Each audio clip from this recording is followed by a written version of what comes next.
Problem 76. How does a catalytic converter clean up automobile emissions? Now, this situation was discussed in the textbook, and here's figure 6.4 on how catalytic converters work. So, what happens is you have these exhaust gases contain certain unwanted gases. They're bad for the environment. They produce smog, it smells, and after it goes through the catalytic converter, you have better gases that are less smoggy. So we all know that when you run an automobile engine, you produce exhaust. Well, the exhaust can contain unwanted gases of different types. First of all, you can have some of the fuel could be unburnt. Sometimes the fuel is rich and not all of it is burnt in the combustion chamber. So some of the exhaust gases could have some hydrocarbons, maybe octane, some unburnt octane, C8H18. That's the formula for octane. But there could also be some other hydrocarbons in the fuel that haven't been burnt. The exhaust could contain some carbon monoxide, which you get from inefficient burning of fuel, and also some nitrogen monoxide as well, which is one of the bad reactions that you don't really want to happen, but which does by reacting with the air. Anyway, so you have lots of unwanted gases that contribute to smog. And what the catalytic converter has inside of it that helps get rid of these unwanted gases are certain metals. And it has, the textbook discusses these. They have rhodium, platinum, and palladium. Okay, these three metals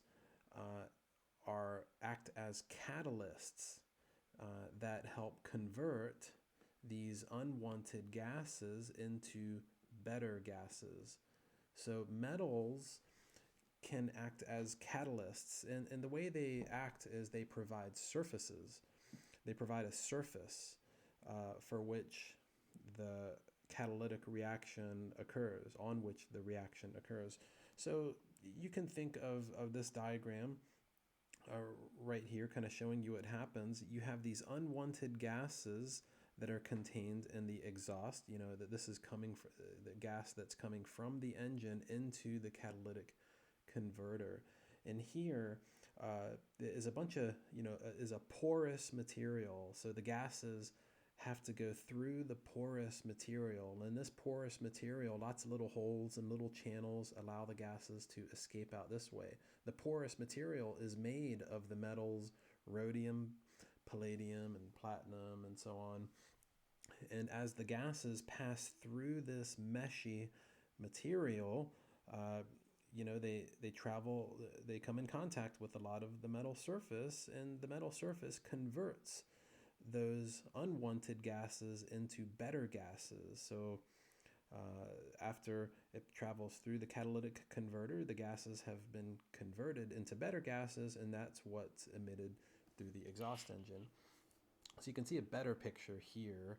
The hydrocarbons, are shown, right there.